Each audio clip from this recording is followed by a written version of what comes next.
Good morning. It's nice to welcome everyone here from Kreston, South Africa, for the discussion forum on inventory. We hope that today, we will recap and revisit some knowledge that we already know, but also that we will learn something new and we'll get some new insights. Just a few admin that we have to do.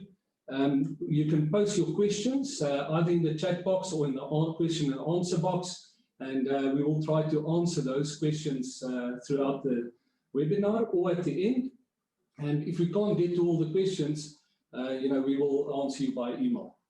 Then the slides will be sent through. Yolanda, I see you've already asked that. The slides will be sent through at the end of the webinar.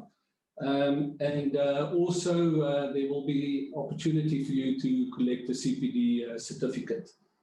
So Kreston South Africa is proud to be a member firm of Kreston International, and this year Kreston International is celebrating its 50th year as a leading international auditing and accounting firm. So we are very proud of that. Let me quickly present our presenters. So on my right-hand side is Johan Heydenrych. Welcome, Johan. Johan is a tax specialist in the Pretoria office, and he's going to give us some insights on the tax regarding inventory. On my left-hand side is Stefan Diederiks. He's from the Kreston Johannesburg office. He's head of the advisory department, and you're going to give us the accounting angle on inventory. So we're going to touch on quite a few of the topics, and we're going to bounce between accounting and tax the whole time. Hopefully, we can cover most of the topics, but we'll go to the general rules, the definition of stock, the valuation of that, stock obsolescence, and we'll also look at specific scenarios regarding spare parts, consumable stores, and special inventory rules on farming. And then we'll also look at asset disposal and so on. We'll also touch base on the difference between IFRS and IFRS for SMEs. And then at the end, we'll look at the role of technology and data in the accounting of inventory, etc. So hopefully we'll be able to cover all the topics. But let's start immediately. And Johan, I'm going to hand over to you. In everything that we do in accounting-wise, we also have to consider SARS and tax matters, etc. And we shouldn't see SARS as our enemy, but we have to be cognizant of everything that we do regarding tax. Yeah. Well, thank you, Jacques, and thank you everybody for joining us. I've been doing tax advisory work for 30 years now, and I've been looking at the attitude from SARS and the relationship between SARS and the taxpayer, and it's effectively a bit of a cold war now. And currently, SARS is winning that cold war. Since 2018, SARS have won 80% of the cases that they've taken to the Supreme Court of Appeal.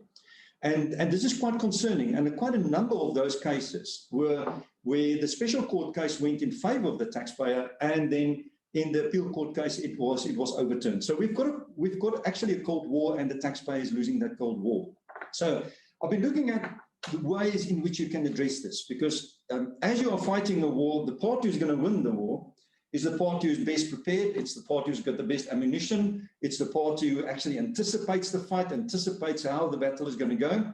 And let's just look quickly at what is in the armory of SARS and what's in the armory of the actual taxpayer. So I'm just quickly going to share the screen.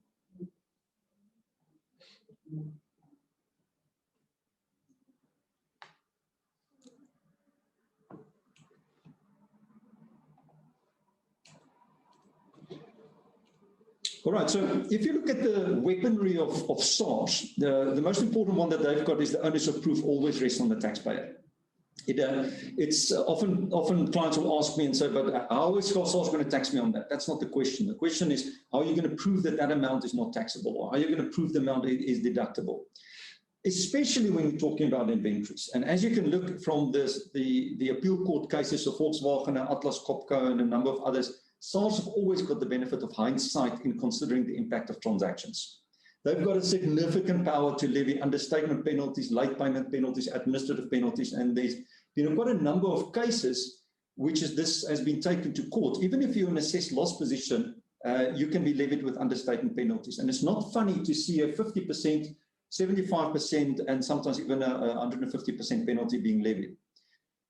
One of their biggest armories is pay now, argue later legislation. So they're taking your resources to fight you. So SARS have access to significant resources of their own resource, but not only financial, technical as well. Do not underestimate the access that SARS have to technical resources. They can have access to the best senior counsels in the country. So they do have access to that. And yes, the big companies in the country, they've also got access to high technical resources. But the average man in the street and your medium-sized businesses don't really have that. They've got the ability to delay delaying tactics with almost impunity. I've got a number of clients there that are saying, listen, we're just struggling to get our VAT refunds. We're struggling to get the refunds from income tax back.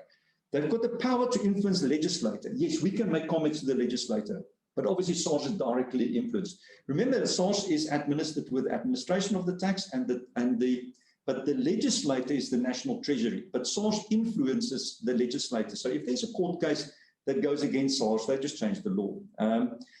So the reportable arrangement legislation, so often, Jacques and I have been working with a client now where the arrangement that the client did had all business sense, but when you look at it, it actually has to be reported to SARS so that they can apply their own mind. So there's a lot of disclosure that's required. And in the old days, when I started, a lot of things went under the radar because SARS was just not simply aware of it. So reportable arrangement legislation is quite wide, and you have to submit information that otherwise you didn't thought about to submit.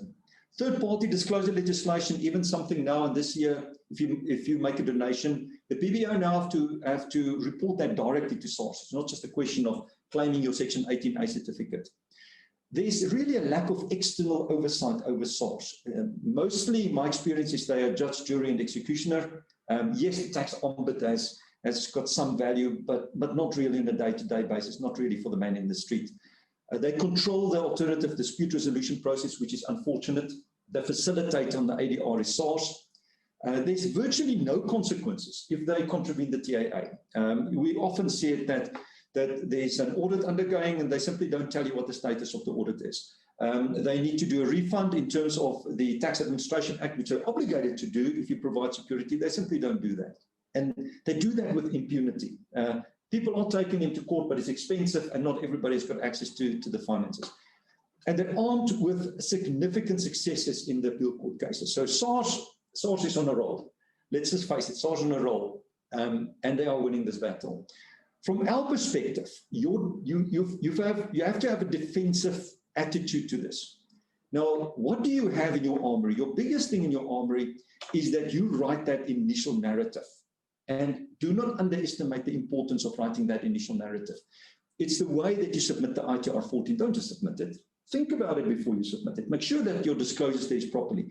The VAT 201, the MP 201, the way in which you write contracts, not just a contract when you sell or buy a business, but your contract with your employees. Set up the contract with the employees that there's clear ambiguity, that there's certainty about the tax consequences of that.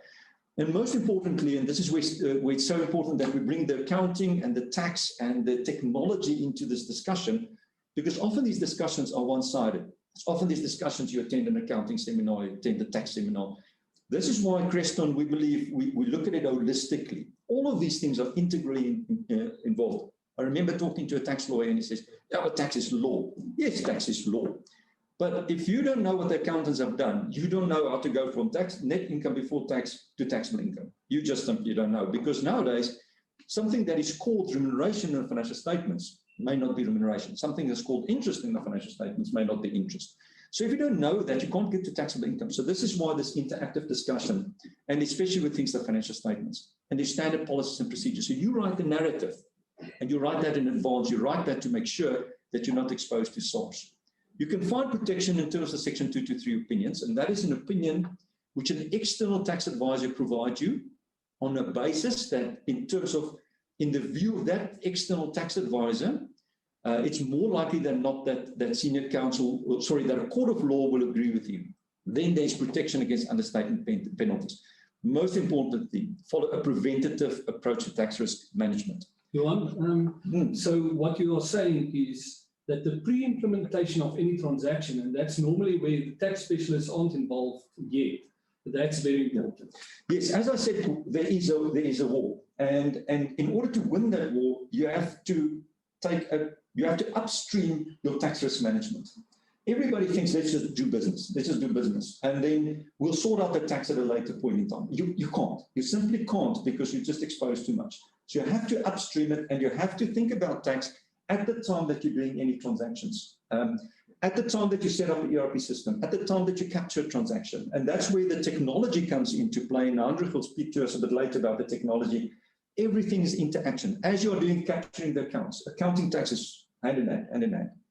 This next slide for me is quite important. Every business, you can never eliminate all the risks. You can never eliminate it. But it's a question about knowing what your tax risks are. Now, remember, there's a difference between an illegal tax position and an uncertain tax position. An uncertain tax position is not something that's illegal. It is just something that you think, I'm going to have a fight with SARS. It is an uncertain tax position is actually defined in IFRS 23, but you can apply that overall. It is something that the position that you've taken is possible to be challenged by SARS. If you know that, you can build up a defensive system. And that's why last time we talked about fixed assets, this time we talk about stock, and stock is one of those, well, obviously it's the major items. That is the existence of many companies out there. So it's about increasing the known tax risks and reducing the unknown tax risks, about having no surprises. That must be differentiated between non-compliance situations. You will always have an element of unknown non-compliance. Now that's the area where hopefully you can pick it up and you sort it out with the VDP, okay? So if there's a known non-compliance, you've got to sort it out. You can't live with it. You have to sort it out, and you have to address it. But there's an unknown. You've got to limit that to as little as possible in your organization, because SARS, obviously, with the benefit of hindsight, with the benefit of increased visibility through technology and data analytical, they are going to pick it up, especially on things like stock. Yeah, let's hear Stefan from your side on the accounting treatment of inventory. Please give us an introduction. Okay, thank you very much, Jacques and Johan. So I'll try to make this as interesting as possible, bearing in mind we're going to go through a few definitions now, just to recap stock.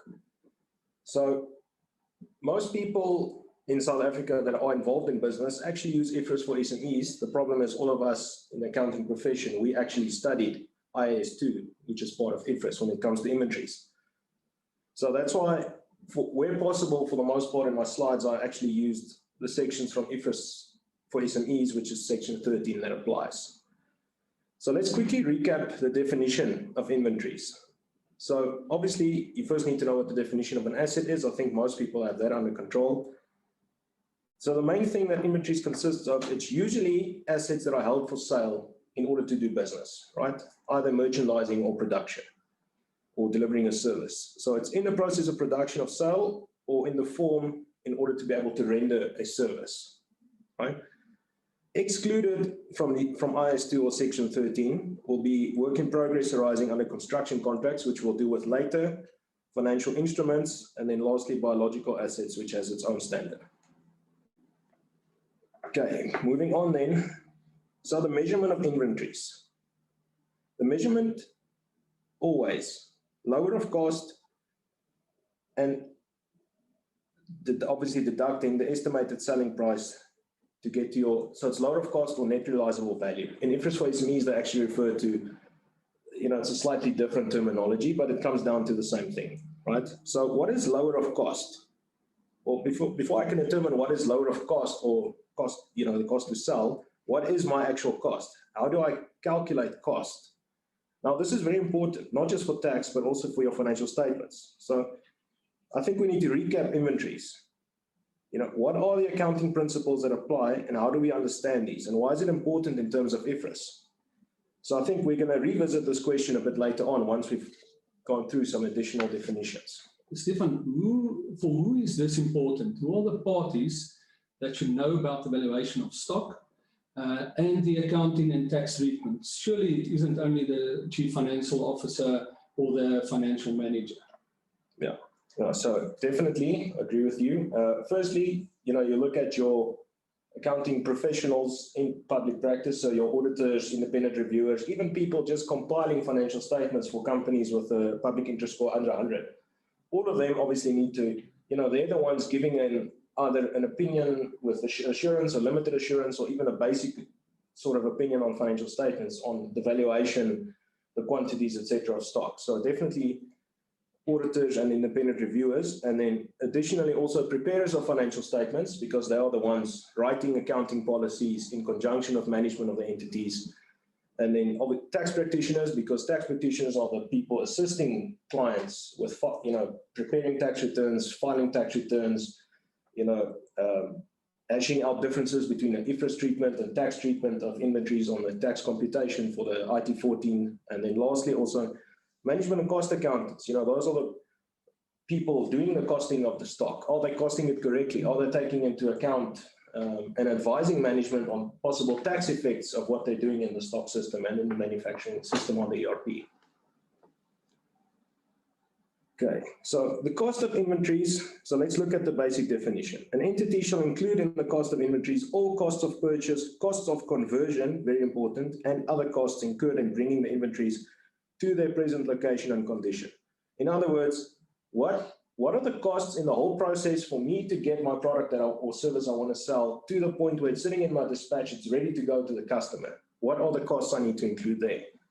It sounds pretty simple, but what should we include in cost of purchase? It sounds simple, but it's actually quite broad. What are the costs of conversion? Sounds a bit more complicated. And then lastly, other costs too. Most people think stock is just, I get an invoice from a supplier, I receive the good receipt voucher or the supplier invoice in my ERP system, I capture it under the inventory or supply module, and it's in stock, happy days. Is that sufficient? That's basically what we're going to cover in the next slides. So under cost of purchase, this is the easier part. So the actual purchase price from the supplier, if I'm importing, any import duties and any other taxes that apply. Secondly, transport, handling, and other costs that I incur to bring the cost into my warehouse or into my factory. And then lastly, any trade discounts or rebates that I receive that actually reduce the cost of my stock should be incorporated in the cost price of the stock. So I think everyone should be reasonably comfortable up to here. Now, where it gets a bit more complicated is where we look at costs of conversion. Now, this usually applies mostly to manufacturing entities. So the definition again, the cost of conversion of inventories include costs directly related to the units of production, such as direct labor. But what's also included are our overheads. Now, how do we split overheads? You've got fixed and variable production overheads, right? So fixed production overheads are those indirect costs of production that remain relatively constant regardless of the volume of production. In other words, my rent of my factory building, for example. Then you have depreciation of maintenance and similar type of costs there. Variable production overheads are indirect cost of production. In other words, they vary with my level of activity or my level of production. So, those will typically be indirect materials and labor, electricity costs, etc. Okay. So if we look at the allocation of production overheads shall be allocated to the cost of conversion on the basis of normal capacity. Now, normal capacity, so all of this, if you're thinking standard costing, you're on the right track. Standard costing, aka budgeted costing. People sometimes forget that standard costing basically just means budgeted costing. It's my budget. What is my normal production capacity? What is my normal expected production volumes? What are my normal expected selling volumes? What is my normal expected workforce that I'm going to employ? What is my normal expected stock holding levels? All of that plays a level in my normal capacity. So normal capacity as defined is the production expected to be achieved on an average over a number of periods, usually a 12-month period, taking into account the loss of capacity from planned maintenance and, labor inefficiencies, etc. The amount of fixed overhead allocated to each unit of production should not be increased as a consequence of low production or idle plant. In other words, fixed standard costing, aka fixed overhead allocated to my stock, to my inventories, should remain constant. And if you've got consistent low production or idle plant, etc., you should revise your costings. unallocated overheads are recognized as an expense. So this is very important, right? Only unallocated overheads, so not all overheads, only the unallocated ones. In periods of abnormally high production, the amount of fixed overhead allocated to each unit of production is decreased, so that inventories are not measured above cost. And then lastly, variable production overheads are allocated to each unit of production on the basis of the actual use of the production facilities. Okay, lastly, we get to other costs included in inventories. So the definition again, an entity shall include other costs in the cost of inventories only to the extent that they are incurred in bringing the inventories to their present location and condition. In some circumstances, the change in the fair value of hedging instruments in a hedge or finance interest rate or risk commodity price can adjust the carrying amount of the commodity. So here's an example. Agri-processing entity that purchases raw materials and doesn't immediately resell it as a trader, but further enhances the products that the raw materials they buy, or they manufacture it from raw materials into a finished good for sale. They use raw materials that have a listed price. They've got a market price. They're traded on SAFEX, which is the futures exchange. It's common practice for them to revalue raw materials, perhaps not every month, but when there's a significant fluctuation in the market price, to say my stock, my inventory that I have, whether it's my raw materials or my finished goods, because there's such a significant fluctuation in the market price, if I had to purchase that same raw material now, my costing is completely out of sync. So it's necessary for me to then revalue my stock to the correct, almost market value of my raw materials. So now already you should be thinking, okay, what will SARS say about that? But we'll get to that later. Then lastly, costs that should not be included in inventories. So these are things that should be expensed immediately. They should never be included in costs. In other words, again, if you look at your standard costing principles, abnormal costs for wastage, if you've got a labor strike, for example, and you had to get in a contractor to perform the job, etc. Storage costs that aren't normally incurred as part of your production process. Administrative overheads that have nothing to do with getting the inventories to the point where I can actually sell my stock. And lastly, selling costs. Because remember, selling costs happen after the fact. I measure inventories up to the point where it's sitting in dispatch, ready to go. I can sell it now. So just to give a quick example here, we had a client a couple of years ago that we recently signed up. We were assisting them. At the same time, we signed them up as a client in that financial year. They were shifting from one of the normal SME accounting packages. They were transferring to SAP. Part of the reason for that is SAP was going to give them the ability to interface with their whole manufacturing cycle, to say from raw material step 1, 2, 3 into work in progress, through all the different machines to the finished product. They wanted to measure what the costs and the time cycles, cost cycles, etc. were, and at the same time to cost in things like overheads, direct labor cost, electricity, etc. What happened there is not just that we pick up errors, because their stock was set up. They were bringing in raw materials into raw materials and on the stock system, in the stock module on the ERP system. And then when it was transferring to finished goods via a manual Excel job card, basically, that they were doing with the journal, quite often they were making mistakes there. For example, imported goods in euro or US dollar values, they were converting it on the Excel, and then when they were doing the journal in the system, they were converting it again. So $100 US became 16,000, and they multiplied it by 16 again. It became 1,600 multiplied by 16 again. So errors like that happened. And then at the same time, suddenly I was increasing my cost price of my stock drastically, because I was now starting to capitalize certain costs to stock. So you can imagine the difference that created on year-end stock figures, which we then had to explain to SARS. In the end, we did a whole VDP with them and everything, and they accepted it. But this was inventory is definitely very important. I think, Stefan, that is why the role of technology is quite important. Yeah. But all these statements that you've now made and the slides that we presented refers to manufacturing concepts, manufacturing entities. But what if I'm not a manufacturing entity? What if I'm a service provider? Yeah, well, that's actually a great question, Jacques. And a lot of people aren't manufacturing entities. So my next slide actually deals with exactly that. So if we look at if we can just go to the slide. So the cost of inventories for, let's look at a service provider. So to the extent that service providers have inventories, they measure them at the cost of their production. So it still defines production in the definition, but even though I might only be buying finished goods into stock already, I still need to get those finished goods up to the point where I can use them to deliver my service. For example, a cleaning company, they might have to they buy a drum of 1,000 liters of chemicals that they then have to dilute into smaller drums and mix with water and other chemicals in order to be able to clean the building that they need to clean. So the costs that we need to include in our measurement consist primarily of the labor and other costs of personnel directly engaged in providing the service, including supervisory personnel and attributable overheads. So even I might not have delivered the service yet, I've just ordered labor and materials I need to get to the point where I'm able to deliver the service. All of those need to be capitalized to stock. And then labor and other costs relating to sales and general admin personnel are not included, but are recognized an expense in the period in which they are incurred.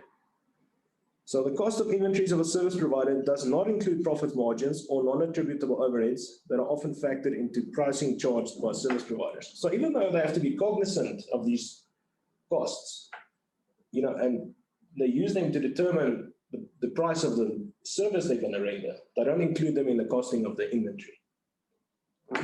Yeah. Okay, then we're moving on, the provision for obsolete stock, accounting treatment. So now, earlier we said I need to measure my stock at net realizable value. So what happens when my net realizable value is less than my cost, right? So there are two scenarios. The one scenario is I impair the stock to the net realizable value. The alternative is stock write-off. So we'll get to stock write-off now. So the important thing to note is if the inventory write-off is immaterial, it gets charged to cost of goods sold. The problem with this is it extorts your gross profit margin because there's no matching between the revenue and the cost of sale. There's only a cost of sale basically with no matching sales entry, right? So thus it's better to impair the obsolete and slow-moving inventory to the impairment expense account. And if the inventory is still kept on hand, you think you can still resell it, but probably at a lower price, usually obviously lower than cost, the contra account that you use on your statement of financial position should be the provision for obsolete stock. This also makes it easier for your tax consultant or tax practitioner or whoever is involved with preparing the tax computation to identify your provision for obsolete stock, rather than to just keep it part of your stock module. Even though your net working capital position doesn't change, it just makes it easier for everyone to identify that this transaction has occurred. Okay. So now the big question, when should I write off or not impair? So we all know that inventory, the valuation thereof is crucial because it's key in determining your gross profit margin or loss. Obviously, it's very important for KPIs and stock control, etc. So it's important to write it off when the value of that inventory changes significantly. So there's a number of reasons why inventory should be written off. Either it's been stolen, or if you've got fast-moving consumer goods, it can get spoiled, go off. You have to dispose of it either for R0 or a small amount. You can have damaged goods because it can be damaged during transport or during storage. And then lastly, certain products can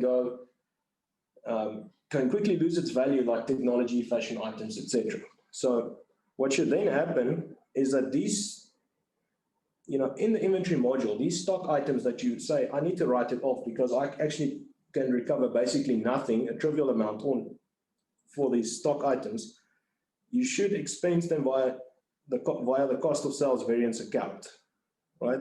And then it should be disclosed separately on your cost of sales note on the financial statements. This will then give the users of the financial statement, insight into it's not a normal operating cost of sale. It was actually part of a stock write-off. And then the affected inventory items should be completely removed from the stock module so that they no longer appear there. Right.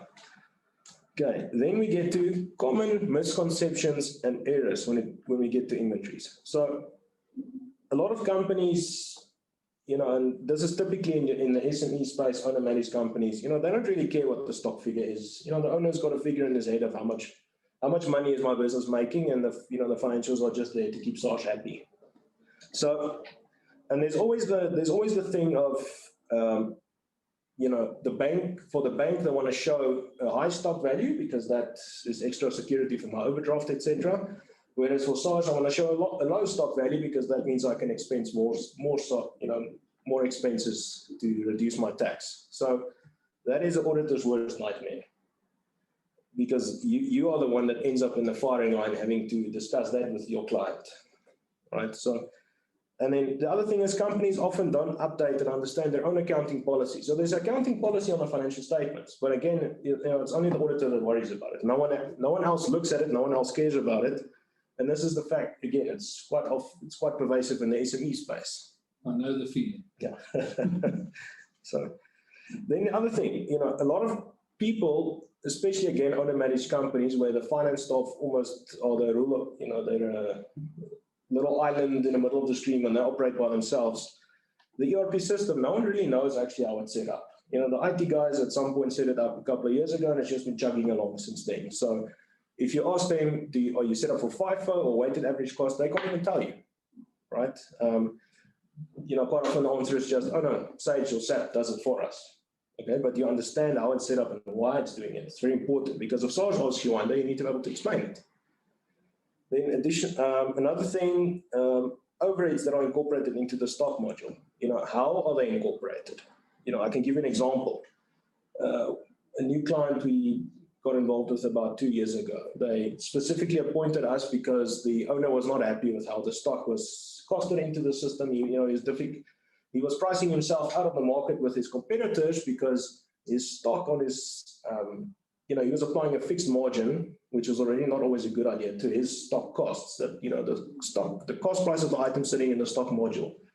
So when we investigated and we asked the finance guys, but, I've got a raw material purchase price for my stock item. Then you guys have costed in labor, overheads, certain extra additional consumables and components. How were all of these brought into the system? No, the IT guys did it for us. Now, nothing against IT people. IT people are good at IT. They're not good at accounting. Where were the accountants involved in the process to say, but listen, guys, I don't agree with costing in for something that costs 200 Rand in materials to cost in 400 Rand of labor. Surely that shouldn't make sense. In the end, the labor was supposed to be 25 Rand. So they were losing business, losing customers because they were pricing themselves out of the market because the stock module in the ERP system was not set up properly. Okay. Another thing is, I think we touched on it earlier, was to say a lot of companies simply say, I buy raw materials into stock, and then when I sell the goods, the system transfers it immediately to finished goods, and 1 second later, the system posts a cost of sales journal to take that same raw materials item out of finished goods into cost of sales. So at no point is there, and that can, if you're a trader, maybe that's okay to do. But if you're a manufacturing company, is that sufficient for my inventory system to simply do that? Am I doing justice to IFRS and to Section 22 of the Income Tax Act by doing that? Am I not expensing certain costs in advance and getting an unfair tax benefit? And am I also not at the same time misstating my profit on my financial statements by doing that? Yeah. So let's recap again. Here's the question again. Why are the accounting principles and understanding of how inventories are valued in terms of IFRS important? And then specifically from a taxation perspective, why is it important? The reason for that is, and Johan mentioned it earlier, in order for us to be able to calculate the tax base or the tax value of stock, calculate the allowances we can claim, and the deductions and so on relating to inventories, and also to understand how SARS views it. And if SARS challenges us, how are we going to fight them? How do we have ammunition to say, but guys, this is what we did, and this is how it works in terms of IFRS, and this is how we interpreted the tax legislation, and these are costs these are stock items we impaired, these are stock items we wrote off. This is the reason for it, this is the logic and the basis for it. You cannot consult as a tax professional on that if you don't know the underlying accounting entries, if you can't see what they did in the system, if the client themselves sometimes can't even tell you how does the stock go into the system. I mean, how many companies simply post everything to cost of sales and on year end do one stock journal on year end just to bring in stock on a thumbsuck basis almost? It's usually smaller companies where there's just a compilation of financial statements done. How many companies simply do that? Well, if SARS ever looks at it, will they accept it? right? And then, the main thing is also the IFRS principles of when you're accounting for stock. They don't always agree 100%, or not even 100%, maybe not even 50 or 60% with how SARS will look at it. So I think definitely that is why we need to understand how the IFRS and accounting principles of inventories work first before you can help someone to determine their taxable income and make all the necessary inventory adjustments that go with it. Thanks, Stefan. Yeah, so I think it's important to always realize that accounting and tax works hand on hand. Over to you, Johan. Give us the tax treatment of inventory. Yeah, so Stefan, this is so important that we have this discussion about the accounting treatment, because from a tax perspective, I've often come to clients and then you talk to them about how does your tax actually calculate? How do you calculate the stock value? And I've seen many strange things. For example, in the automotive industry, if you have a company car, what often happens is then they'll activate the motor plan. So then often what happens, they'll just debit stock and credit provision for motor plan. Then from the tax perspective, the person does the tax calculation, they say, oh, there's a provision for motor plan. Then they add back the provision for motor plan. It's been never debited to the income statement. So sometimes you are missing an opportunity. You are adding back something that shouldn't be added back. It should be because a credit to the balance sheet and a debit to the balance sheet, you don't have to add it back. So understand what the accounting treatment, that's where it starts. Many of us that are participating in this webinar are tax people. And many of us just ignore the accounting. We say the accounting is for the accountants. Let's just forget about it. But as we can see here, what the accountants does is important because we have to unravel it in order to get to the tax law. Also, again, in the automotive industry, you may have an APDP grant that you have. So in the standard costing that we'll use, you'll include the customs duties. But that customs duties, you may be getting back through a grant. And then your stock value may be overstated. And depending on whether or not, on the way in which you deal with the APDP grant, it may either be offset or may not be offset. So you really have to go down into the accounting treatment thereof and go into the detail a bit more before you think about doing the tax calculations.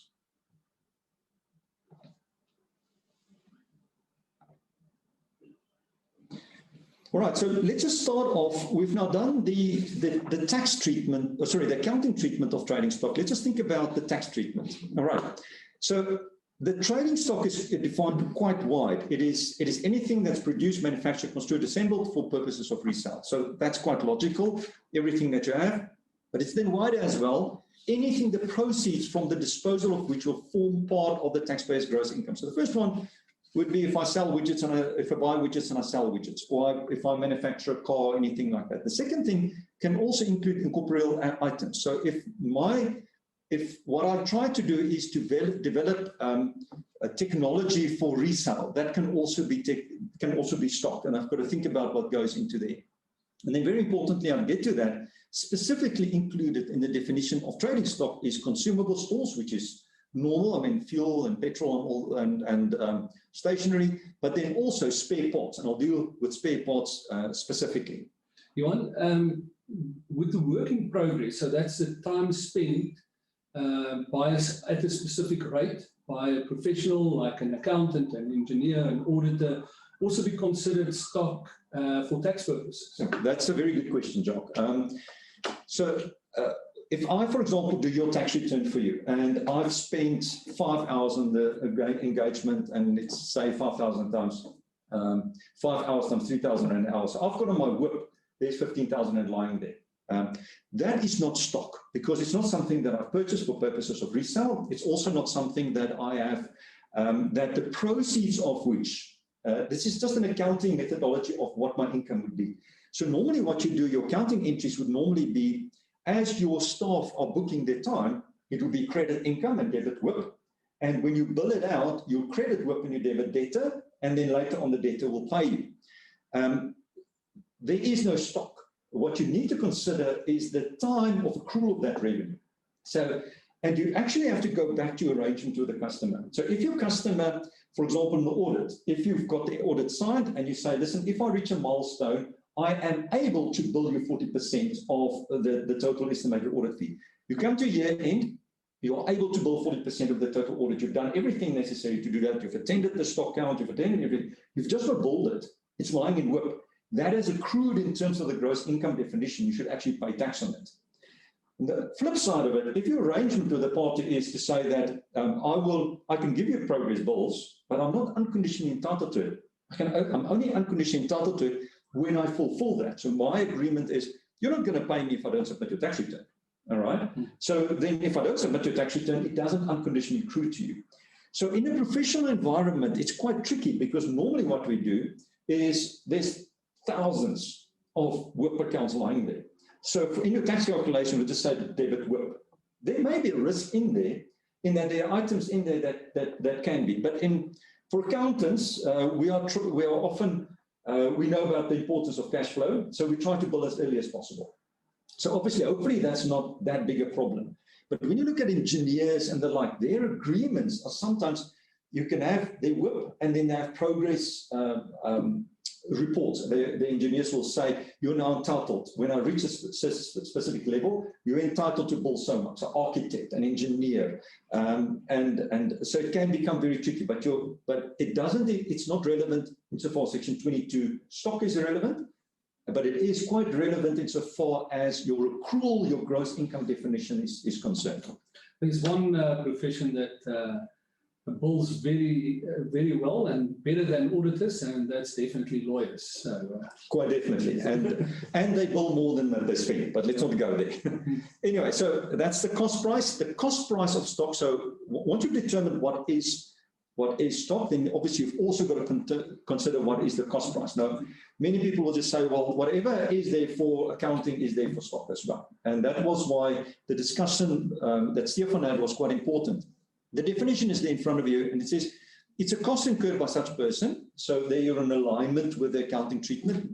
But often, as I said, the accountants will use standard costing, and sometimes you have to think about what's in that standard costing.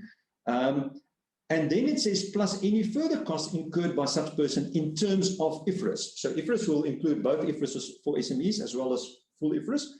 And that's really the only reference to IFRS that there is. It's only there's further costs, okay? And also up to a date, up to and including the set date in getting such trading stock into its then existing condition and location. So under certain circumstances, Stefan, can you, for example, include interest in the cost of stock? Yes, you can. Under full IFRS, there is a provision to you. Certain under circumstances, borrowing costs can be capitalized to the value of stock. So you've got to be for tax purposes, we will normally exclude interest because interest will only be after specific date, I suppose. But it's very, very careful. So because interest is governed by Section 24J, and interest is often capitalized into the cost of stock, often capitalized into the cost of PPE and all those likes. And for tax purposes, you can claim it separately. So be a bit careful of that. Okay. So that's really where it stops at the cost price element. Sorry, Johan, but Stefan, the tax definition of stock includes any other costs that must be included per IFRS. Is there a difference between full IFRS and IFRS for SMEs? Yeah. So they are fairly closely aligned. It's actually it's a nice section between IFRS, Section 13 and IS2. You don't differ that much. The main difference is the one we just discussed now, which is that under circumstances, borrowing cost can be included in to your cost of stock. And then secondly is IS2 also doesn't include or permit. It doesn't use the wording to say that, the valuation of stock can include recent purchase price as a stock valuation mechanism. That's unique to IFRS for SME. Okay. Over to you. Okay, so let's talk about the most important issue, and that has really been the subject of two cases that's really watershed cases from a tax perspective. And those cases were the Atlas Copco case and the Volkswagen case. And both those cases, the taxpayers were successful in the special court, but then both of those cases, they lost the appeal court. So let's just look at what stock obsolescence and what the difference is between the accounting treatment and what the tax treatment is. Stefan has elaborated on what the accounting treatment would be, and that is generally the lower of cost or net realizable value. So the term net realizable value is an accounting concept. So let's think about what what the tax law actually says. So it talks about amounts to be taken into account in respect of values of trading stock. Okay, so the amount, so there must be an amount which shall, in the determination of taxable income, be included in your gross income. So it's important to understand that stock is an inclusion in the amount. So when I buy stock, I claim a Section 11A deduction. And the end of the year, I look at what's on hand. If stock is on hand, then I have to include an amount. Now, that amount that I include is a net amount. Everybody thinks about it as that stock obsolescence is a tax deduction. My personal view, it's not a tax deduction. It is a calculation of a net amount. The law says you must include one amount in gross income. That one amount is determined as follows. The cost less an amount as the commissioner may think just and reasonable as representing the amount by which the value of such trading stock has been diminished by reason of damage, deterioration, change in fashion, decrease in the market value of any other reason satisfactory to the commissioner. Now, it's very important. So my view firstly is that even if you look at the Volkswagen case and Atlas Copco case and the way that lawyers talk about it, they think that stock obsolescence provision is a deduction. Even the accountants, we just talked about it. Have you claimed the tax deduction for your stock obsolescence? It's not about claiming the tax deduction. It's about determining an amount that must be included. And that's the first important thing. The second important thing is there's an action required by SARS. It is the amount the commissioner may think. Not think is a verb. They must actually think. It's not you to think. It is for the commissioner to think and apply their mind out to what is just and reasonable as a diminishing of that amount. And then there is those categories of things that happened. Also important, as come out of the Volkswagen case, is that all of this is worded in the past tense. And this is the biggest difference between accounting and tax. From a tax perspective, you take a snapshot picture at the end of the year and you say, if an event has not yet happened, I can't take it into consideration. It is as if tomorrow, if your year end is 28 February, it's as if, even though the time that you do the financial statements or the time that you do the tax return, if you had a year end last year of 28 February, then we all knew that COVID was happening to us. We all knew that stock value may have not been realized after the year end, but it's irrelevant from a tax perspective. And if you do a tax return as 28 February, at that time, there was no COVID lockdowns. There was nothing. And you had to evaluate the stock value at that point in time as if COVID did not exist, as if the lockdown did not exist. Now, for accounting purposes, you would consider that as part of a net realizable value. Am I right, Stefan? Yeah. You'd consider that because then so in my net realizable value indication, I had perishable goods. Because of lockdown, I couldn't sell it. I may have chemicals. They reached the expiry dates. And I knew I couldn't sell it, so I impaired it. Okay. Now, for tax perspectives, and at that date, it was not perishable yet. We did not know that demand was going to go lower. And that's a critical difference. But from this action from SARS, being that they must think, is a very important one. Because when you get to your understatement penalties, if SARS challenges you and they want to charge an understatement penalty, you have to fight it because the way that you submit the tax return, the question is, have you done an understatement? All that you've done when you are reducing your stock with the stock obsolescence provision, you're asking SARS to exercise the discretion in a particular manner.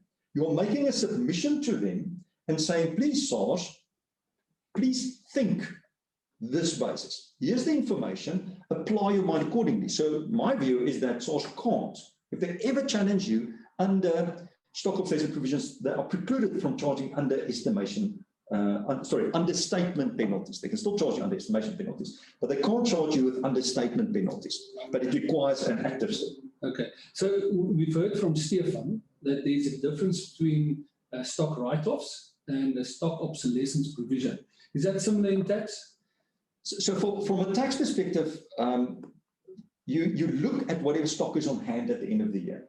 So if there are situations where stock would be on hand, and as Stefan has said, it may be a minor item, it may be totally worthless, you've just written it off. You've written it out of the books, it's as if the item doesn't exist anymore. From a tax perspective, there is no de minimis rule. There is no item like that. The fact from a tax perspective, if the stock is on hand at the end of the year, you must value it and you must determine, you must include in gross income. You may include it then at the net zero amount, But again, in order to allow SARS to exercise their discretion properly, it is better to disclose it. So from a tax perspective, I don't like it when the accountants write it off. So I would prefer, if you do a stock obsolescence provision and in the financial statements, that you disclose it. So that SARS got that number. It's also a disclosable item in your RTR 14. So the SARS can look at it and say, well, okay, this is only maybe 2% of the whole. I'm going to allow it, we're going to challenge it or whatever. All right. Okay, so similarly to that, what about losses due to theft and fraud? Oh, that's a very good question. Again, as I said, at year end, you look at whatever stock you have on hand. Now, let's think about it from an income tax perspective, and then we think about it from a PAY and a VAT perspective. So you can lose stock for a variety of reasons. If you have a shop, somebody comes in and they steal your stock, it's just not there at the end of the year. So as you bought the stock, you get a tax deduction. There's no problem with that, an income tax deduction. At the end of the year, it's not there, so there's nothing to be included. So again, when you talk about, can I claim a tax deduction for theft? It's not. There's just nothing to be included in gross income because you put nothing on hand at the end of the year to include. So when you get your discussion right, there's nothing to include because if it's not there, it's gone. Okay, those stock losses are normally an inevitable concomitant of running a business. People will steal your stuff. That's just the way it's going to be. People will steal stuff. So it's not a problem with an income tax overall deductibility of when you bought it. It's interesting because I've dealt with a client some time ago, and what happened, an employee colluded with the supplier. And the employee was issued falsified service orders for stock, and the supplier was giving them tax invoices, all right? And obviously they put that through, they claimed the VAT, and they claimed the 11A deduction for the stock purchases. But then when they did the stock count, they said, but this doesn't make sense. This doesn't make sense. Our stock, theoretically, we've got massive stock write-offs here, it doesn't make sense.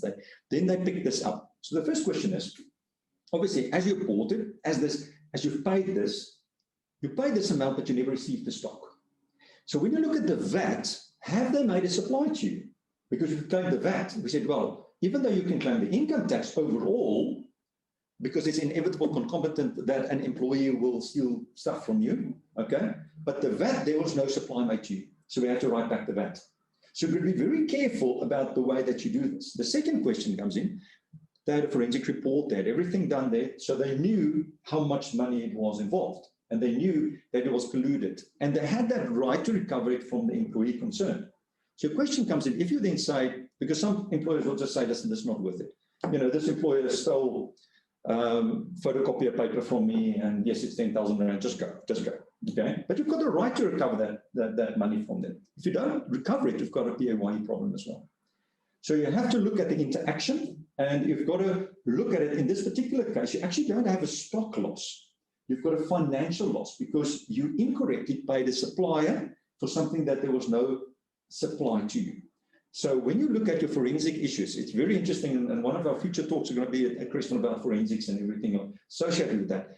I had a customer who, when we did a due diligence on their business, the accounting entries, they bought a Ferrari, and the accounting entries was debit stock and credit, so credit bank, debit input VAT. So SARS is a proud owner of a Ferrari. So we're going to look at the accounting entries regarding fraud and all of those kind of things. So it's going to be for a very interesting debate when we host the discussion on forensics. All right, so I'll carry on to those two case laws, and I'm going to just go off the slides there because this is I'm quite passionate about both of these cases.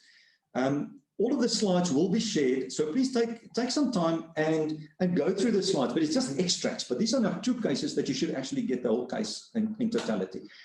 So what happened in the Volkswagen case? So in the Volkswagen, and as I said, they won the special court case, but what happens there? So Volkswagen would import a vehicle. Let's assume they import an Audi, and they import the vehicle, and the landed cost of the vehicle is, say, 500,000 rand, and you've got it in stock for 500,000 rand. Then they will go and look at it and they say, okay, we can sell that Audi for 550,000 rand in the market. But if I look at it holistically, that Audi comes with a 5-year motor plan. That Audi is sitting in Heydenrych, that Audi is going to go to Gauteng. That Audi is subject to a roadside assistance plan. So my anticipated cost of the motor plan may be 70,000 Rand. So they'll look at it and say, but hang on, it's only 480. My anticipated cost to get the car to Gauteng to be sold at a dealership in Gauteng is another 10,000 Rand. So I'm going now to 470. And so it went on. There was one element there where the Audi may have been damaged on the ship. So there's a refurbishment cost. So they'll say, okay, it's going to cost me maybe 5,000 Rand or whatever to fix the headlights or to fix the, just to repaint and touch up the paint and so on. So they got to maybe 470,000 Rand. And they said, okay, I've got a 500,000 Rand compared to 470, 30,000 Rand difference, claim it as a stock obsolescence provision. All right. So what happened? SARS challenged this and they said, no, but this is future cost. You can't. I mean, your motor plan, you're going to incur in the next 5 years. How can you claim a deduction for motor plan that's going to be incurred in the next 5 years? You get nothing. So what SARS did is they just went and bluntly refused the entire provision, all right, for a number of years. And go to the special court case. It's important to understand the way that the special court was the way that courts deal with any discretionary allowance that SARS have, any discretion that SARS have. The only way that you can challenge SARS when their discretion must be exercised is if SARS does not exercise the discretion or they exercise it on a Moller basis. So this is discretionary allowance because it says SARS must apply the amount, and the special court case, the special court looked at it and they said, but hang on, the fact that SARS just bluntly refused it, they refused to even consider all of this, means that SARS did not exercise discretion. Very importantly. Then the court said, because SARS failed to exercise the discretion, we as a court will exercise the discretion in their stead. So we then says, in founding on that basis, we will now go and we will say, from the accounting principles, is a reasonable basis to have exercised it. So the special court says, the court case doesn't say you can follow blindly accounting. The court case said that because SARS failed to exercise their discretion, it is reasonable to follow the accounting. And they won the special court case on that basis. Then it went to the appeal court, and the appeal court had a totally different view. The appeal court said, when we look at this thing, this is a future cost. And as I said previously, they looked at the terminology of what SARS can evaluate. They said, this is couched in the past tense.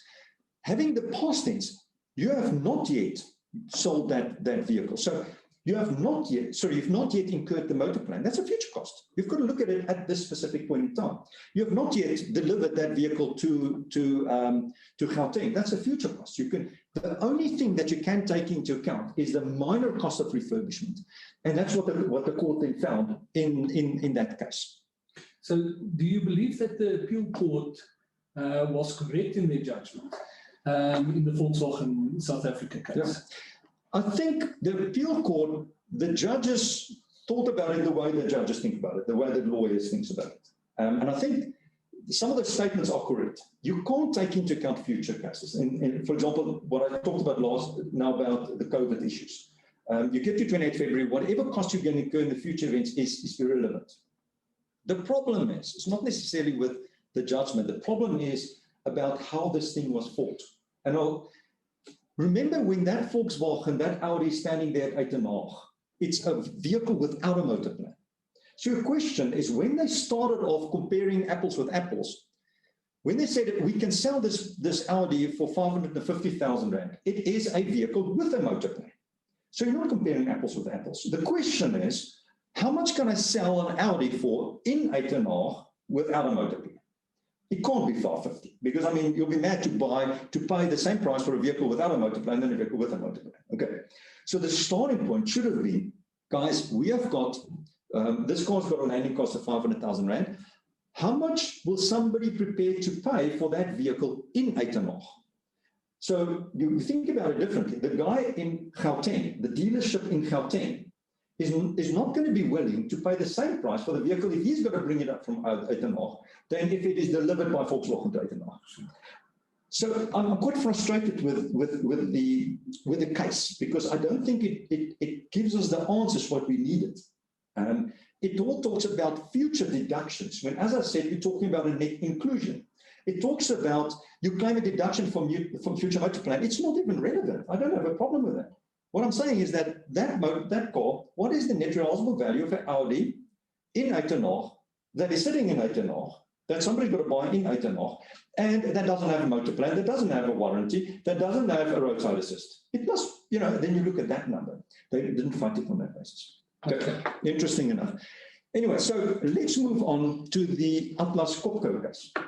So the Atlas Copco case, it followed the same thing. It was the same lawyers who fought the thing, and to a large extent, the judges who actually heard it in the Special Court of Appeal also the same.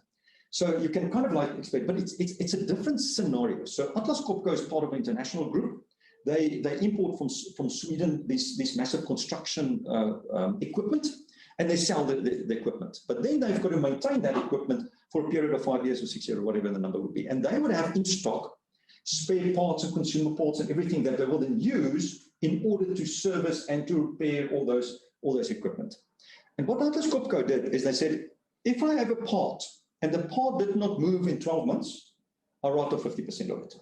And if I have a part and that part didn't move in 24 months, I write off 100% of it. The court then came back and said, the special court, the SARS said, hang on, but where's the justification of this? And then the special court again said, SARS didn't apply the mind. In that case, we're going to apply IFRS. Okay, now this is a very interesting case. I'm just going to go on my slides so I can show you the process on that.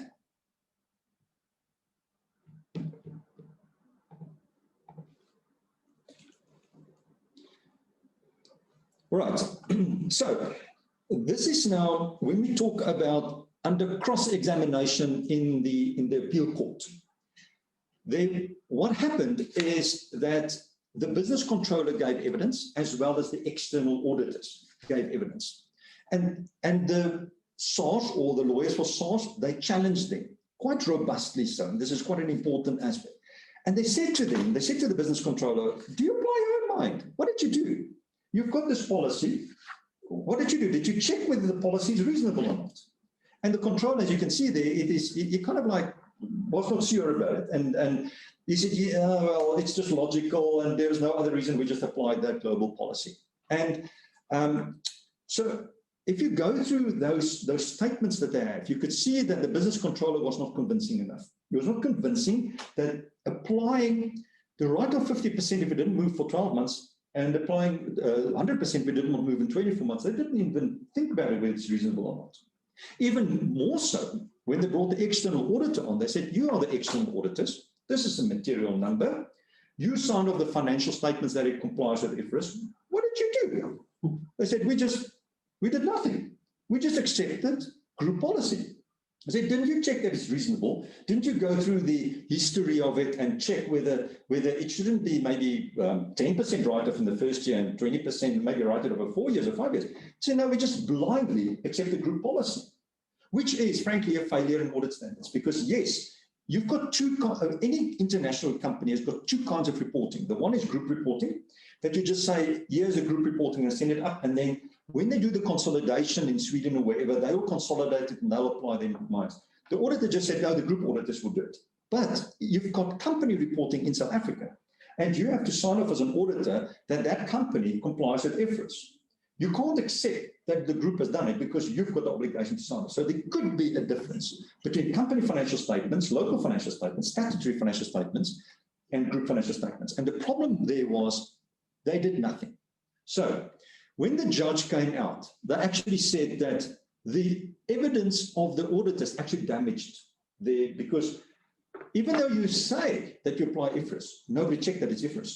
Nobody actually checked whether it's reasonable or not. So, in long story short, they've actually lost the case because nobody actually applied their minds as to whether 50%, 100% is reasonable or not. So that is that's the big issue of it in the Atlas Copco case. So the question really comes out from that is that, and I've seen clients come to me and say, well, the Atlas Copco say I can't take into account aging when I am doing my stock obsolescence calculation. And that's not what the court case has said. The court case has said is that in this particular circumstances, you fail to provide evidence that this methodology is reasonable. That this methodology, clearly, if I am a retailer and I'm at the end of winter, and I've got stock there that is winter stock and the summer is getting in there, I can take into account the aging of stock and say, I'm not going to sell it. But from a tax perspective, you look at it differently. From an accounting perspective, you look at the net result. From a tax perspective, you say, what has happened here? I'm sitting here with a bucket load of clothing, and it's old. I'm not selling it. Nobody likes it. There is nothing like that. But the reason it's old because it's a change in fashion. So you link it with something else. So even in the automotive industry, I've had a client there that will sit with, they'll look at it and they'll say, I've got 30 engines, brand spanking new engines, no problem at all. And they knew exactly how much they're going to sell. They said, hang on, over the next 2 years, I'm only going to sell 20 of it. So 10 I'm going to provide for. Okay, and SARS actually challenged that. And we successfully defended it. Even though it's old, we could say that, listen guys, even though that engine is 100% workable order, what do I have to do with it? I can't, it's more than what my market will ask for me. And yes, I can send it back to wherever it comes from. I can sell it to another automotive company, but it's going to cost me more to sell it than to just keep it or to just write it off. Yeah. So then SARS accepted it. So the mere fact but this is where technology comes in. And once you do it, the whole thing about stock obsolescence is you've got to do a different sum from tax than from accounting, because all of these cases then says there's a total difference between what Stefan is doing from an NRV perspective and what the tax laws are saying. So, Johan, does that mean, and this court case, does that mean that we are not allowed to consider the aging of stock for tax purposes? So we can't blindly accept the aging of stock. So you can't blindly, you have to analyze it. So the aging of stock can be one of the factors that you take into account. And I've actually been with SARS at a manufacturing concern, sitting with them, walking through them, because in a manufacturing concern, there's many factors there. So somebody will look there and say, here's an item, this item looks damaged, and it goes into a bin. Clearly there's, and then they will grade it and say it's worth or not. One of the factors would be if a stock doesn't move, it indicates something. From a tax perspective, you don't say, if it has not moved, I claim it. You say, it has not moved, why has it not moved? And if it has not moved, why has it moved? It's not moved because it's damaged. It has not moved because there's a change in fashion. It has not moved because it's in excess of what I can sell in the market. If I can't sell it, what am I going to do with it? And SARS got to realize it's not cheap to keep stock in a store. A store costs you money. So at a point, you're going to just destroy it or try to smoke it for nothing. Okay, so it is a consideration. So don't just blindly accept this that you can't do this. So, as you have stated, the ipse dixit of a taxpayer is very important when the court needs to make a judgment. How are you experiencing this in practice? Now, this is also quite important, because there was the case. There was a case that dealt with substance over form. And in that case, the financial director of the company stood out and the judge said, listen, you are an unreliable witness. And what is the unreliable? It's ipse dixit is what you say. It is am I convincing? Can I say what I say convincingly? And I always say, you've got to pass the PH test in the court of law. So whatever I say, do I turn red or not? So if you're not going to turn red, then you can say that honestly. Many of my clients, you may have a technical argument around it, but I always say, yes, you've got the technical argument. Are you happy to support that technical argument convincingly in a court of law under robust cross-examination? And then, because it comes down to a person, your financial director, your public officer is going to say, yes, I am. I'm convinced enough of this. Or no, I'm not. So that becomes very important. Okay. So with these two court cases, the Volkswagen case and the Atlas case, what concerns you and what exposes taxpayers? Yeah, there is one aspect of the case, and this is this next slide, which is very concerning to me. And nobody has looked onto it, and it doesn't seem that SARS have looked at it. And what they said in the Volkswagen case is they said the fiscus is concerned with the value of trading stock as a whole. Writing down the value of part of the stock to NRV ignores the fact that the NRV of the remaining stock is higher than the cost price. For tax purposes, the question was whether Volkswagen and trading stock as a whole had suffered a diminution in value. Now, that is very concerning. So let's assume I'm a motor car dealer and I've got second-hand stock and I've got new stock. And I'm looking at my second-hand stock and I'm saying, hang on, but there are cars here that clearly I can't sell. Okay? But obviously on totality, based on this, you can't claim any obsolescence provision. You've got to look at the total market value of the total thing and say that's more or not. Now, I disagree with it. It can create an absurdity.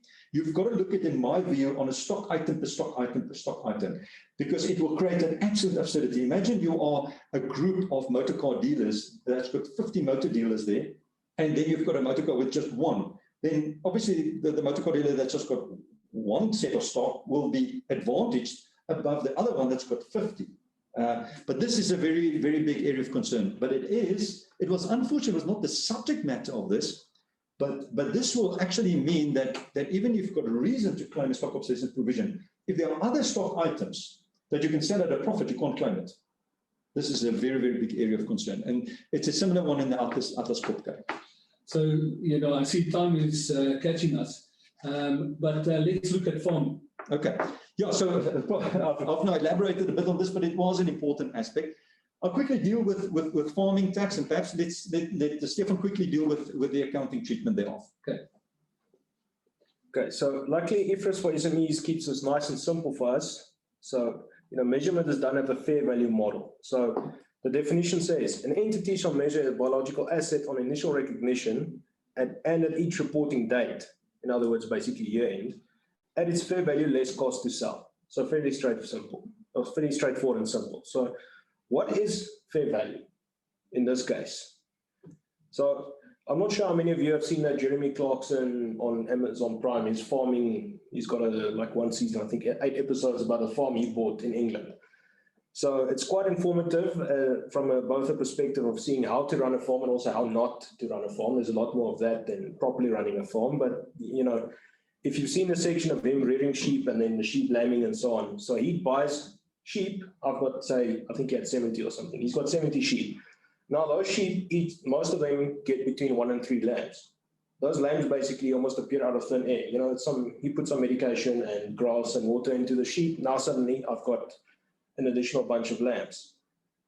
In Afrikaans they call it biologische aanwas. So it's basically, I think the English translation is biological accrual. I mean, that's already a fair value entry, but how do I fair value it? I've created something out of nothing. It just, the lambs just basically appeared. Jeremy Clarkson just, put his hand in there and helped the lamb out. How do I take that lamb that I took in my hand, how do I bring it into my books? So the fair value of that will be the guidance from here, the fair value less the cost to sell. That is basically what I will value it at. That is what I will bring the lambs into the book. And obviously now you can think, lambs over their lifespan up to the point where they grow into fully matured sheep, they'll have differences in values you can sell them at. That's why it's important to consistently revalue them to fair value, because a lamb at 3 months is not maybe worth the same as a lamb at 6 months. So that is basically how you measure for accounting purposes. So for a tax treatment, obviously you've got the difference between livestock and you've got produce. So livestock from a tax perspective is valued at standard value. So all of those things, whatever you would value it at for accounting purposes would be obviously debit stock and credit income. We will unwind it and then include the standard values in it. But be very careful because you have your ring fencing requirements regarding the tax deductibility of livestock as you buy it. So everybody is normally used to that. Produce is a bit more complex. Produce, standing crops is not produce. So produce is something that is ready to be sold. So there's a practice note out for nursery operators, and that you should really go through and read, because it tells you at what level do you now start valuing it. But there's a lot of opportunities there, and very importantly, Section 22 specifically excludes farming. So you will not include things like spare parts, you will not include in things like consumable stores, you will not include fertilizers, anything like that. So the accountants may value all of that, because from an accounting perspective, you value your fertilizer, you value all of this. From a tax perspective, there's a lot of opportunities out there to get a tax efficiency there. Okay, so for tax purposes, you don't need to account for trading stock, and that gives a big advantage to farmers. Do you see that being abused? Yes. So a lot of farmers will go at the year end and say, I'm going to buy 10 million rand of seeds. And then to be only delivered maybe 6 months in the future. So yes, they're still covered by Section 23 Cap H. Be careful about things like 23H, but they get the tax deduction for it and there's nothing to be included in stock. So there are certain schemes and things around there which you've got to be careful if you participate in it. Yes, within measure, if you buy it and it's your intention to buy it and have it there, but be careful that you don't fall foul of the anti-avoidance legislation if you do enter into that. All right. Yes, okay. So, Stefan, let's get to spare parts. You know, the manufacturer will often utilize 15% of the total cost of PPE for spare parts associated with that PPE. What's the correct treatment for spare parts? Yeah. So a couple of years ago, there was a change to IAS 16. You know, historically, all spare parts were just included in IAS 2, no questions asked. So there was a change in IAS 16 to say that items such as spare parts or servicing equipment should be recognized as PPE when they meet the definition and criteria of being recognized as property, plant, and equipment. So the spares have to be held for use in the production or supply of goods and services, and they have to have a useful life of more than 1 year. In other words, you know, something that's going to be part of your operating equipment or machinery as a component, obviously as a replacement part usually, but that replacement part has to have a useful life of more than 1 year in order to qualify as under IAS 16 as part of your PPE. Otherwise, it'll revert back to IAS 2, which is inventories. And then the useful life and depreciation of these components that you're now including in PPE, you know, will be determined on the date which it's available for use. You know, also taking consideration if the idle is kept idle, you know, to be brought into use at a future date or possibly even not. And then also you have to consider when it's actually put into use when you calculate your depreciation there. From a tax perspective, there's no doubt spare parts is actually stock. So what I often find is that in your example, Jacques, that just capitalized that 100% plus the 15% spare parts, and they start depreciating it immediately. So it depends where it is. From a tax perspective, if you have a machine with a spare part, maybe a spare gearbox or a spare conveyor belt, all those kind of things, that spare gearbox, that spare conveyor belt is stock. The moment that you use it to repair or to use it on the main equipment, you claim it as a 11D deduction as a repair and maintenance. And be very careful about the way that it's dealt with. I often find that it becomes convoluted. Initially, as you buy it, that spare goes as part of PPE, and then when you buy another conveyor belt, it goes into stock. So from an accounting perspective, and then they lose track of it. From an accounting perspective, then they count it and it becomes a bit convoluted there. So be very careful of that. I've dealt with it quite extensively on aircraft, where they will buy major spare parts like an engines, avionics, and all of those kind of things, where that plane must be in the air. So you take off one engine, put the other engine in, take this engine off, refurbish it, goes back into stores, and then off it goes. You've got on the wing, off the wing. The moment that, whilst it's off the wing, it is a spare part. The moment that you put it on the wing, it becomes a repair. But be very careful about those things and the distinction between accounting and tax. Okay, Stefan, construction contracts, the accounting treatment. Okay, so again, we're looking at IFRS for SMEs just to keep it nice and simple for now. It simply states that the outcome of a construction contract needs to be able to be measured reliably.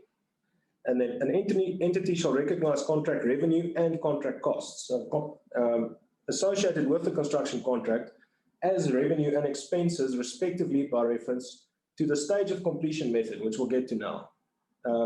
And you look at the contract activity at the end of the reporting period, right? So your contract costs, basically another word for that is work in progress. The costs you incurred during the course of the contract are going to end up in work in progress, which sits as part of your inventory on year end. Right, so the percentage of completion method under IFRS for SME says an entity shall determine the stage of completion of a transactional contract using the method that measures most reliably. This is very important. You can't just, even in the same company, you can have different customers with different contracts. It's important to measure each contract and each project that you have to make sure that the method, you know, costing method that works for the one won't necessarily apply to the other one. Right? So the possible methods that you can use, the proportion of cost incurred for work performed to date that bear the estimated total cost. In other words, you measure your revenue according to you've got a budgeted cost and you say, I've incurred 60% of my cost, so I can measure 60% of my revenue. That's the basic one, right? Second one is surveys of work performed. This is typically done by engineers or quantity surveyors. And then thirdly, completion of the physical proportion of the work. In other words, if you're constructing a building or any kind of asset, you can see this thing is 50% done, or an expert can tell you that this thing is 50% completed. So what's important to note is that construction contracts can often span multiple financial periods. I've had a specific client that has done work for Eskom where the thing, I think this contract started in 2009. It was for what Presido Medupi, I can't remember which one. I think they only delivered in 2019. So that's a 10 years they were carrying that on their balance sheet. Each year, the poor auditors had to decide, are we going to impair this work in progress or not? Are they ever going to get paid? So that is definitely something that you need to keep track of. And then the work in progress on the line item on your balance sheet. And this is where it can get tricky when you look at the tax treatment thereof as well. I've got initial raw materials that I might have in stock that I'm now allocating to my new construction contract that's sitting in work in process. Now I'm carrying on. I'm purchasing more materials. I'm purchasing more inventory. I'm purchasing consumables. I've got subcontractors working for me that I'm capitalizing to, I'm posting all of those transactions to this work in progress project. I've got labor I'm allocating. I've got, services. Service providers, all of those costs are being capitalized to work in progress. But, if we then look at those are all direct expenditure of the contract cost. So the expenditure should be recognized as an asset if it is probable that the cost will be recovered, thus be included in work in progress. If it's not probable that these costs will be recovered, now, usually something like that, for example, would be I've got a service provider providing a service for me on my project and something goes wrong with that section and that work has to be redone. So I need to get that service provider makes a mistake. I have to get someone to fix their mistake. Which one do I capitalize? The service provider that made the mistake or the initial service provider that did the service for me? So that's something, those kind of things always have to be considered. Do I capitalize one, both, none? What are we expensing? And then secondly, what's also important to note under IFRS for SME, and maybe Johan can help us on the tax treatment of this, but onerous contracts. When I actually have an expected loss on the contract, either due to scope creep or mistakes are made or penalties in the contract, how is that treated from a tax perspective? Yeah, if you want to. Okay, yeah.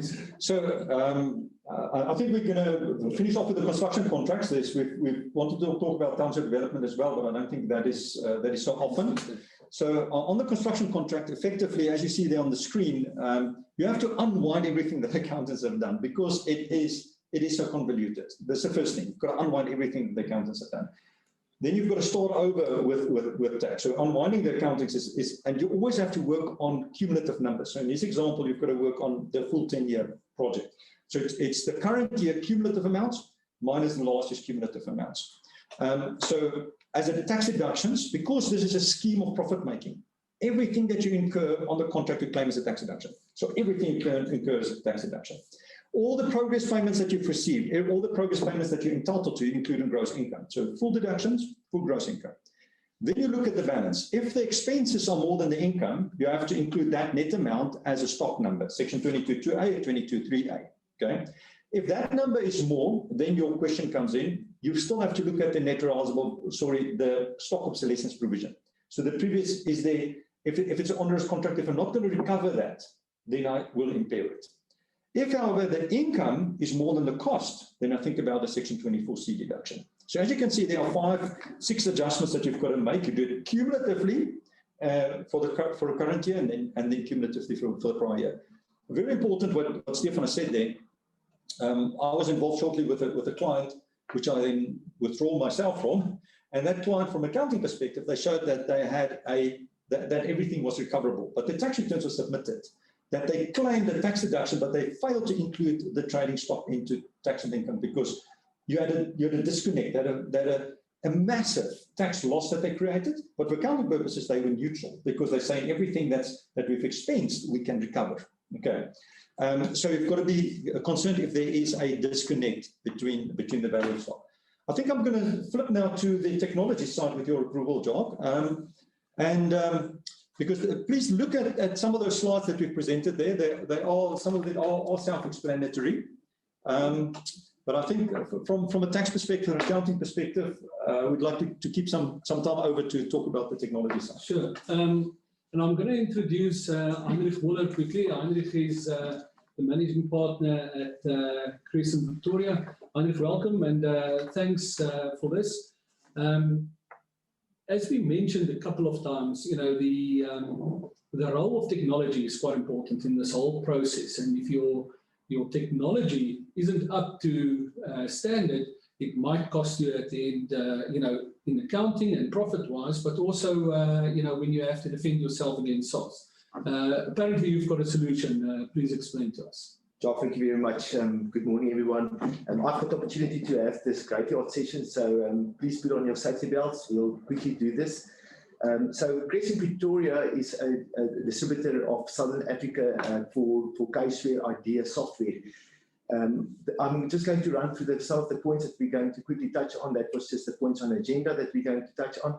So what is IDEA? IDEA is a powerful and a user-friendly data analysis tool that's designed to help auditors, accountants, and other financial staff to perform data analysis quickly.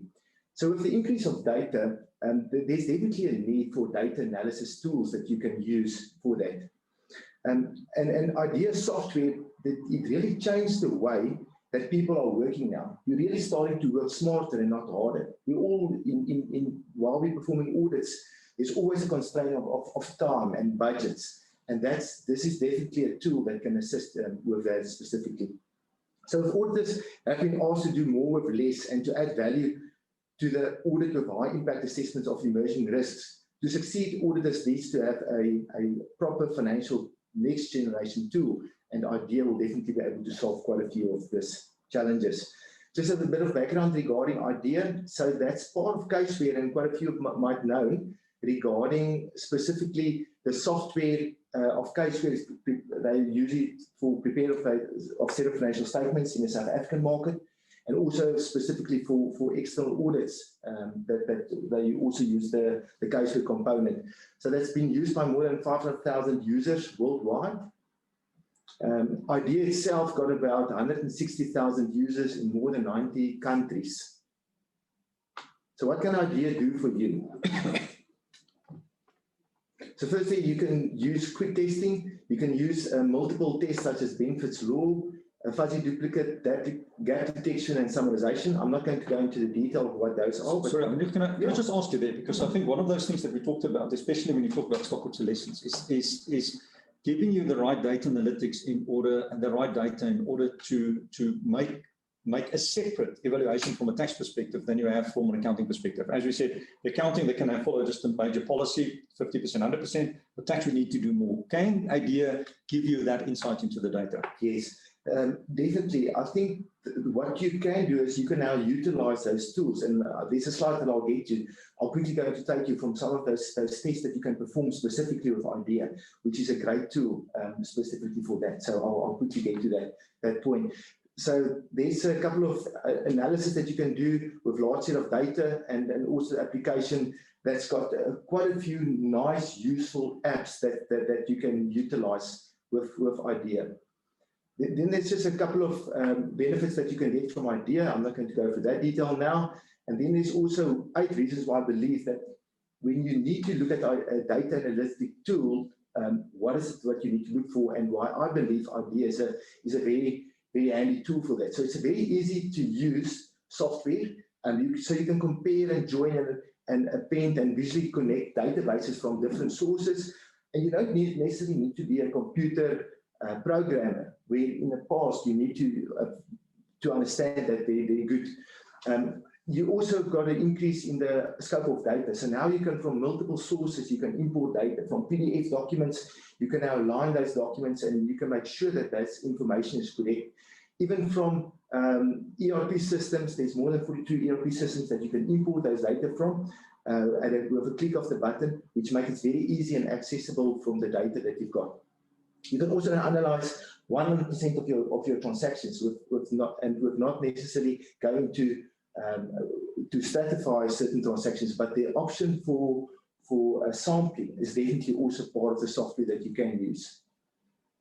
So you can also increase your efficiency with the audit solution with IDEA, with some of those tests like the fuzzy duplicate, the benefits law, and you can also assist actions on certain fields that you can manipulate very quickly. The integrity of the data is always very important. So that's something that you need to look at, so that IDEA can automatically lock your source data, and also that it's read-only. So in the past, you sit with multiple Excel spreadsheets, and the information, you can accidentally corrupt quite a few of your data, and you can lose some of the data with the old ways of doing that, working with that. And then there's also a proper audit trail, so you can follow all the steps that's been followed with a proper log component, and then also repeatable tests that you can do. So if you wrote those scripts, you don't need to necessarily go and redo those things. So you can easily work on those scripts that's been done in the past. And then it's also a trusted solution. It's been used by more than 83 of the US top 100 companies, accounting firms in the US, and also the top 3 of the bigger 6 global accounting firms are also using IDEA. There's quite a few capabilities that you can use for that you can go through. And with the inventory control, it's very important. And I think the one thing that I want to bring over that's important is you need to have a proper data analysis tool to be able to get those extractions, to look at those exceptions, so that you can make an informed decision regarding that. If you look at the uses of software, for instance, the software can be used by multiple, it's normally been used by external auditors and internal auditors, forensic auditors. There's also a take-up from SARS that they now start using data analytical tools. So when you upload your information, they can ask you and say, listen, please upload with your GL, so that we can get all access. And there's also legislation that will come through in the future that will have an impact regarding that. So you actually want to see what SARS is going to see. And that's why you need to be prepared, so that you can actually take those decisions before SARS get to your assessments regarding that. Heinrich, we've got a question here from Greta. And she asks, can you use IDEA without being an auditor? Yes, for sure. So the nice thing about IDEA, it's been developed by auditors for auditors. So the look and feel is almost like a Microsoft component. If you like Excel, then this will be like Excel on steroids for you. So it's a very user-friendly tool. Okay, so what's more or less the cost, and is there training involved? The cost for that is for a single user, it's about 24,000 Rand per user. If there's also a sliding scale, so the more users you've got, the less the cost for the per license. And our office can definitely assist with training, and there's also quite a few nice videos that's available as well. Okay. I've just got one slide I want to share. This is just something that I think you guys need. If you want to take something, go through this slide. Go and see what all the type of calculations is that you can do in gaps, duplicates, and matching and comparing of transactions that you can perform. This is really valuable to know what type of tests you can perform specifically on inventory and stock. And this is just a look and feel of on a Microsoft product. And there's 2 nice videos in your own time. Go through those. You'll see how IDEA works, and it'll give you a very good understanding, and also from the import of data and how you perform tests specifically on inventory and on stock. If you've got any questions regarding the IDEA, please reach out to us. We can assist with demos. We can answer quite a few of the questions. And Jacques, thank you. I'm going to hand over to you. So just Jacques, before you say that, I think from a tax perspective, this is invaluable for us. You go through and you have the law, but you don't have, you can't do anything without it. And once if you don't have the information, you can do nothing without it. So everything that you've talked about is, if you bring it down to numbers and if you bring it down to an analysis, this is absolutely quite critical. And for me, it's been proven very, very valuable. Okay. Thanks a lot, gentlemen. Johan, Stefan, and Heinrich, thanks a lot. The idea is definitely a good idea. But from us, the presenters, thanks for bearing with us. We're a few minutes over time, but you've got our contact details there. Please reach out to us if you need some answers where we can assist you. I think Kreston is proud to have very knowledgeable people and expertise within the group, and we can definitely assist you. So please reach out to us. You've got the contact details there. Just a reminder again, the slides will be sent out at the end of the presentation during the course of the day. And you will also be directed to get your CPD certificate. So thanks a lot, gentlemen. Thanks a lot, everyone, for attending. It was a privilege. Thank you. Thank you.